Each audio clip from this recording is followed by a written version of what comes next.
La idea de esta exposición es situar la discusión, situar en el contexto en que se para esta propuesta de reforma a las universidades estatales y también meternos entonces en qué se propone en el proyecto. Bueno, en primer lugar, esto es parte de una reforma mayor propuesta por el gobierno que está dividida. Y entonces, en esa división, esta parte de las universidades estatales es la que vamos a comentar hoy día. Esa división obedece principalmente a cómo tramitar esta discusión de la reforma a la educación por tensiones propias que hay entre el sistema de educación superior en general. Entonces, en primer lugar, este proyecto parte proponiendo cierto análisis o antecedentes sobre la situación de la educación superior en Chile, sobre la cual después va a proponer objetivos generales y específicos para este proyecto. Respecto de este diagnóstico general, se echa de menos, voy a partir desde ya diciendo algo que está ausente, una mirada más de proyección sobre la idea de universidad que se va a proponer en la reforma de la educación superior y por tanto de sus universidades estatales. Entonces, efectivamente, propone y muestra los efectos de la mercantilización y privatización en nuestro sistema, pero no nos señala una idea y por tanto un debate ausente sobre cuál es esta idea de universidad que va a estar sostenida en la discusión. Y por tanto, ante esa ausencia uno puede encontrarla en distintos lados, o en la misma idea que ya venía en la ley anterior, o en las visiones que uno se puede hacer sobre qué debería ser la universidad, que es un tema que podríamos debatir también. Respecto a esa ausencia, efectivamente igual el proyecto se casa con ciertos principios. Dice que esta reforma a la educación superior de las universidades estatales tiene que rescatar los principios republicanos. No establece cuáles son esos principios republicanos, pero que tiene que haber un compromiso con los principios de la democracia y la república. Y ese es el marco sobre el cual entonces se va a situar. Su objetivo general es establecer un marco general de las universidades del Estado. Ese marco tiene implicancias jurídicas y organizativas y administrativas principalmente. Entonces, de alguna forma, y recoge la problemática de universidades del Estado un poco desperdigada en su quehacer y en su función. Entonces trata de proponer entonces un marco para todas estas instituciones. Luego se va a referir a objetivos específicos, y cada uno de esos objetivos específicos va a tener modificaciones concretas en el sistema actual que nosotros conocemos. Un primer objetivo específico es retomar el rol del Estado respecto de su responsabilidad en las universidades del Estado. Entonces dice que va a tener va a tener que asegurar y garantizar el acceso a la educación superior como una forma de proyectar la idea de un derecho social en la educación superior. Y entonces el rol preponderante lo va a tener el Estado. Eso es importante porque no está explicitado antes en otra normativa. Entonces, es importante destacar. También señala que va a haber un principio de coordinación que no existía antes en nuestro sistema. Eso quiere decir que las instituciones de educación superior van a tener una coordinación tanto con el MINEDU como con las otras instituciones de educación superior del Estado, pero también con las instituciones que están fuera de ser institución del Estado. También va a aseverar que el rasgo más característico para hablar de una universidad del Estado es que esta está reconocida por la ley. Entonces, que es la ley la que define en general la condición de universidad del Estado. Por eso ahí decía que está un poco ausente la idea más general de qué debería ser una universidad del Estado, más allá de que le pertenezca al Estado. Otros aspectos a los cuales se va a referir son a los del gobierno universitario, que en un momento se lo explico en detalle, pero establece un marco general de principios normativos para todas las instituciones del Estado. Entonces, aun cuando cada una va a tener su estatuto y podrá tener órganos colegiados diferentes, hay 3 órganos que van a tener que tener todas las instituciones. Además, hace modificaciones respecto a la flexibilidad en el quehacer administrativo y ejecutivo de las instituciones. Entonces, todos los que están más familiarizados con la idea de licitaciones, Chile Compra, etc., bueno, trata de flexibilizar las imposiciones que tiene cualquier organismo que depende en esa materia de la administración del Estado. Se trata de flexibilizárselo para el Estado. Y ahí también hay ciertas alertas. Y además se refiere a cuál va a ser la categoría jurídica de los académicos y los funcionarios no académicos de la institución. aquí va a venir también otro punto controvertido. Eso es en general el proyecto. Entonces, para ir a entrar a mirar punto por punto, parte definiendo qué es una universidad. Y va a decir que las universidades del Estado son instituciones de educación superior de carácter estatal creadas por ley para el cumplimiento de las funciones de docencia, investigación, extensión, innovación artística, vinculación con el medio. Entonces, ahí se refuerza una idea que estaba en discusión en el debate público sobre si una universidad hace solo docencia o si hace docencia, investigación y extensión. De alguna forma zanja esa posición respecto de las universidades del Estado. Luego reconoce que hay autonomía universitaria y define cuál es la autonomía universitaria. Y que está en un plano administrativo, está en un plano económico y está en un plano académico.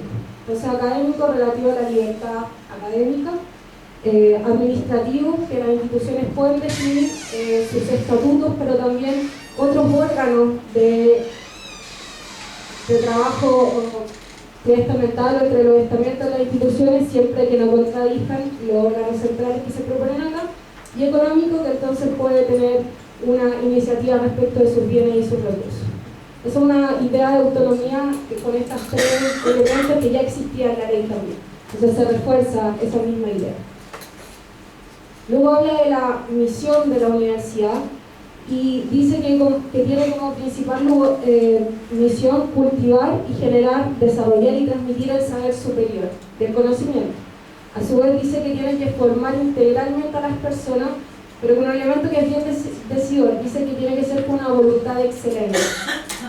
Destaco estos temas porque han sido también controvertidos en el debate sobre la educación superior. Sí, la idea de excelencia, la idea de calidad, entonces para explicitar que existen en este proyecto esos conceptos. Y además que tiene que tener esta voluntad de coordinación del sistema. Eso es parte de la misión de la universidad que destaca este proyecto.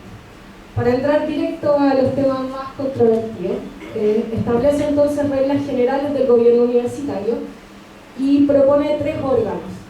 El primero es un órgano que no existe hoy día, que se llama Consejo Superior. El otro órgano es el Consejo Universitario y está el rector como persona unipersonal. Respecto al Consejo Superior, que ha sido bastante controvertido, es el espacio que va a tener por objetivo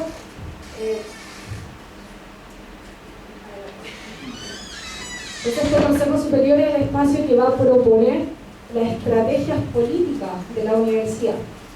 Y por tanto es el órgano en donde se va a discutir los temas más importantes de la universidad. ¿Cómo está compuesto este órgano?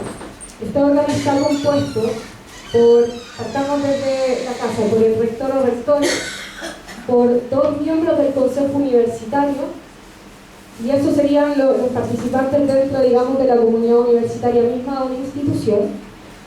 Y luego hay dos miembros que van a ser personajes académicos o intelectuales destacados de cada región donde esté esta universidad, que no se dice cómo se van a nombrar, sino que cada universidad, su estatuto va a determinar cómo se nombra. Y además van a haber tres personas designadas por el Ministerio de Educación como consejeros. Entonces este Consejo Superior tiene tres personas nombradas por el Ministerio de Educación, dos personas de reconocida trayectoria de cada región, dos consejeros universitarios y el rector o la rectora.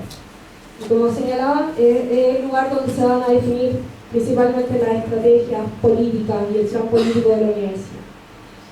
Un elemento para agregar en la relevancia de este Consejo Superior es que este Consejo Superior no va a estar precedido por nadie de la institución misma. Quien conduce el espacio no puede ser ni consejero universitario ni el rector. Entonces, efectivamente, quien preside el espacio va a ser alguno de estas personas externas a la universidad. Respecto a las funciones, para mirarlas más en detalle. En primer lugar, quien va a aprobar el proyecto de desarrollo institucional de cada institución, es a quien se le va a proponer la reforma de los estatutos que después se les va a presentar al presidente de la República. Entonces hay una aprobación previa de la modificación de los estatutos por ese ente. Además, ese ente va a tener la facultad de proponerle al presidente de la República la remoción del rector o la rectora si se cumple con alguna causal del estatuto propiamente tal. va a tener facultades para aprobar el presupuesto y mantener una revisión constante del presupuesto de cada institución, va a tener la facultad de pedir las licitaciones, o sea, procesos de licitación que les correspondan, aprobar enajenaciones de bienes inmuebles, como va a ir redondeando un poco cuáles son las funciones de ese órgano. Luego está el rector o rectora, el cargo unipersonal, se va a mantener en la lógica que hoy día tiene, pero refuerza algo que está en la ley hoy día actualmente, que por el rector o rectora solo pueden votar los académicos, de las 3 máximas jerarquías. Y eso lo explicita y por tanto cierra una discusión un poco histórica de la Universidad del Estado sobre la participación directamente. Eso está especificado ahí en la ley. Luego habla del Consejo Universitario y señala que, digamos, va a ser el órgano colegiado por excelencia de las instituciones donde van a estar representados los estamentos, pero que solo tiene funciones consultivas y otras que el estatuto de cada universidad disponga. En ese sentido tiene una función consultiva con el Consejo Superior, pero también con el rector. Este es el espacio donde estarían profesores, funcionarios, estudiantes. Pero también establece otro límite de una discusión histórica respecto del cogobierno, que es que los profesores no van a poder tener una participación menor a los 2/3 de ese espacio. Entonces ya saca una discusión casi histórica sobre los porcentajes de participación en esos espacios originales. Y otro órgano que propone, que tiene una dimensión más administrativa, es un contralor universitario que hoy día también existe en nuestras instituciones. Esos son los 3 órganos principales que cada institución del Estado deberá tener, más las que propiamente tal sus instituciones quieran darse, pero la principal potestad la tiene entonces este Consejo Superior, que en harta discusión sobre el orden superior se han asociado a consejos directivos. Hay hartas universidades de Estados Unidos que tienen este modelo de consejo directivo y también ciertas universidades privadas acá en Chile también. Y esta no es una idea nueva de las reformas, sino que está desde el año 91 en ciertas propuestas sobre cómo se regula la educación superior en Chile. Como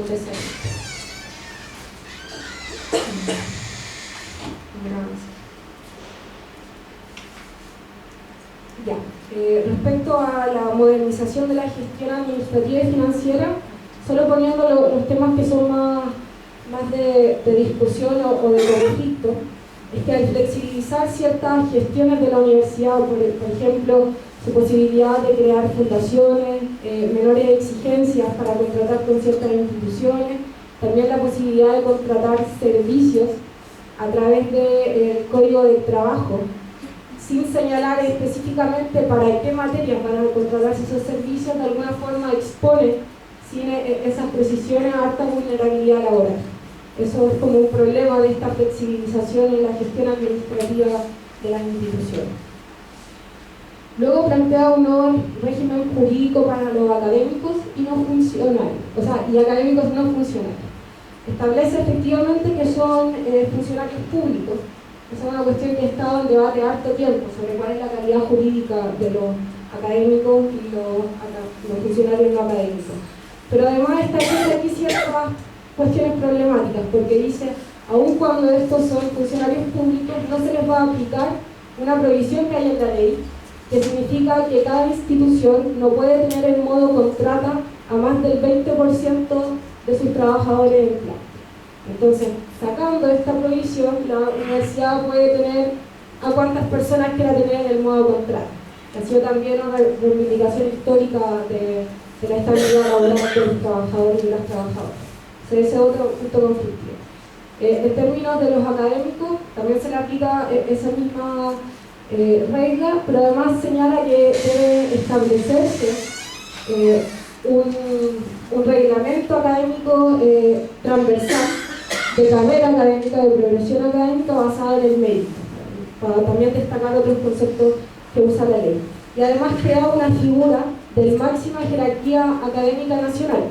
La máxima jerarquía académica nacional quiere decir que va a haber una especie de profesor titular, más titular todavía, y esa titularidad va a tener por objeto de que esos docentes se puedan mover entre las instituciones del Estado. Por tanto, sería un profesor titular de las universidades del Estado, no solamente de la universidad en particular, un super titular.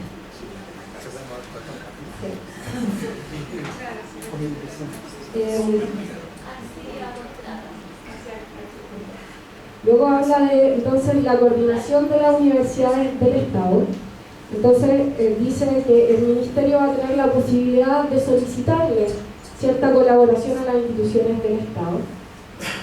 Y esa colaboración, bueno, por un lado está ya contenida del Consejo Superior en su vinculación con el Minedu, pero también que va a haber otro ente donde el Minedu junto con los rectores van a poder dialogar entonces en relación a cuál va a ser esa colaboración y coordinación entre las instituciones.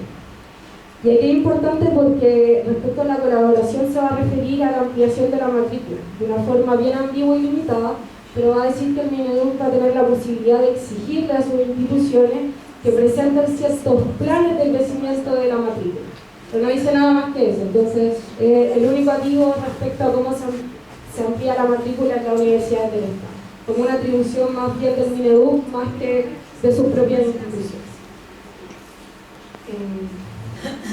Además establece cuáles son esas funciones de colaboración y coordinación entre las universidades del Estado con el Minedu, entre las mismas instituciones y instituciones que no son estatales propiamente. Y entre esas está promover la conformación de equipos interdisciplinarios de investigación entre las instituciones, fomentar relaciones institucionales de cooperación y colaboración con otras entidades extranjeras, públicas y universitarias, fomentar la movilidad académica de los profesores entre las instituciones, también facilitar la movilidad estudiantil entre las instituciones, y aquí de nuevo se hace referencia a cómo se amplía la matrícula, propender a un crecimiento equilibrado y pertinente de la oferta académica, de conformidad a lo previsto en los planes de desarrollo institucional, que son aprobados por este Consejo Superior, para ponerlo como énfasis. Y tiene hartas funciones más. Y lo que se crea es un Consejo de Coordinación de Universidades del Estado, que como decía está compuesto por él o la ministra de Educación y los rectores de cada institución del Estado. Luego, refiriéndose al financiamiento de las universidades del Estado, señala que hay dos modalidades importantes. Dos modalidades que ya existen, que es un convenio marco de universidades del Estado, que ya existe la ley de presupuesto, y este convenio marco se va a ir ajustando año a año por ley de presupuesto, ¿ya? Eso quiere decir que no hay una mirada muy clara de cómo se pasa del 15% que hoy día reciben sus instituciones por financiamiento hacia una expansión que debería ser el resultado de cómo el Estado asume un rol preponderante con sus instituciones. Y además establece un plan de fortalecimiento para ciertas materias en particular que tienen modo de convenio por desempeño. Entonces las instituciones podrán proponer ciertas políticas, por ejemplo, para que más estudiantes vulnerables y de región ingresen a su institución. Entonces va a poder postular ese fondo, que son 150.000 millones, que está dividido en 10 años, y que por tanto el criterio de distribución depende de qué proyecto le presenta cada institución respecto de los puntos que la ley establece que se pueden gastar, ¿ya? Ese es el financiamiento de las universidades del Estado. Y para eso también establece un comité de plan de fortalecimiento, quien va a evaluar entonces estos proyectos y por tanto este compromiso entre las instituciones y el Estado para gastar esos fondos. Eso digamos que es una mirada un poco general y en algunos aspectos específicos del proyecto de ley.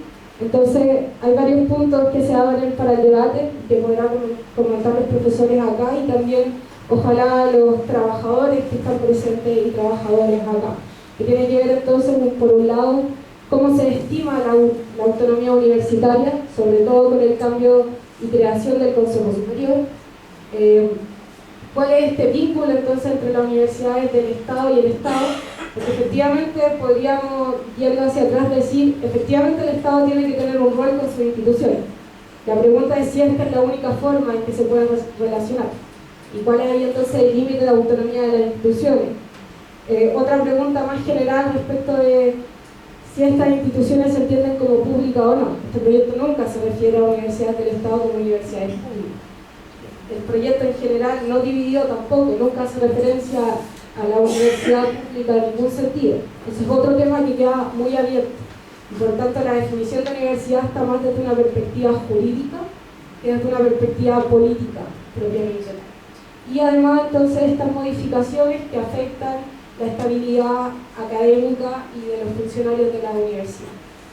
Y efectivamente hay altos temas que, como expuse, que pueden considerarse efectivamente avances, como que haya coordinación entre las instituciones, esta máxima titularidad, que ojalá no sea solo de una dimensión de precariedad, sino de cómo las instituciones pueden contar con profesores más formados y moverse más libremente. Eso.